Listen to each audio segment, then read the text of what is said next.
amedharau Mungu wake. Watafanana kweli?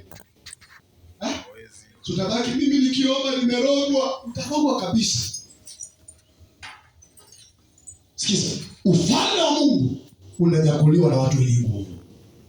Yesu alisema ufalme wa Mungu unakuja. Ufalme wa Mungu kila wakati. Ufalme wa Mungu unanyakuliwa na watu wenye nguvu.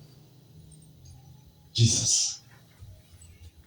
Ili uweze kushinda ufalme wa giza, lazima uwe na timing na uwe mjanja wa kiroho, ndio utawezana nao.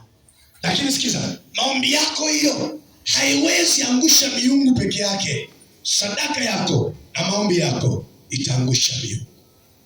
Wakati Sauli alipokuwa mdogo, wakiwa na Samueli, wakiwa na wakawa poteza punda baba yao, wameshindwa kurudi nyumbani, wakasemezana, tutaenda na nini kwa muonaji? Wakachukua unga, wakaenda kwa muonaji. Ndio muonaji akamwambia mali punda zao ziko. Bwana Yesu atukuzwe. Lazima uweke wakfu. Abraham anaingia kwa nchi, anaweka wakfu. Tumeshuhudia Yakobo anaingia kwa hiyo mji, anaambia Bwana, ikiwa utanipa chakula kwa hii mji, mavazi nivae na nikule. Wewe shaambia Mungu, nimeingia hii kazi, naiweka wakfu.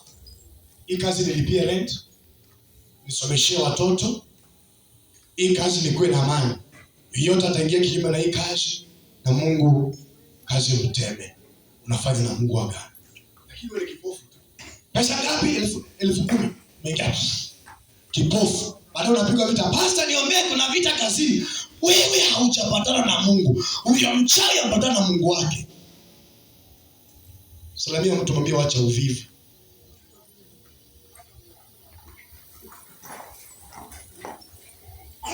Bwana Yesu atukuzwe. Hauwezi shinda ufalme wa giza kabla haujapatana na Mungu wako. Kila kitu lazima ukiweke wakfu. Sio unasema hiyo nguo ni ya Freemason, hiyo nguo ni ya Illuminati, hiyo nguo ni ya Illuminati. Kwa nini ukivaa hiyo nguo inakuwa na power? Maana Freemason wameweka alama yao, kisha wanaenda kwa miungu yao, wanaitolea dhabihu. Wewe na maombi yako ukivaa itakula tu. Maana wewe haujadedicate kwa Mungu wako, inakuwa ni vigumu kushinda. Wewe unasomesha mtoto, anafika form 1, mtoto ameanza kuvuta bangi. Anafika form 2, mtoto ameanza kukua haeleweki. Afika form 3, ampata ujauzito, ameenda kuoa. Alafu pesa yote umwaga kule.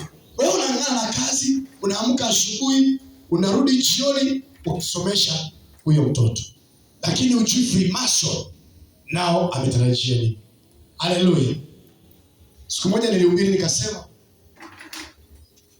before wakuje waruhusu marasta kwa nchi yetu.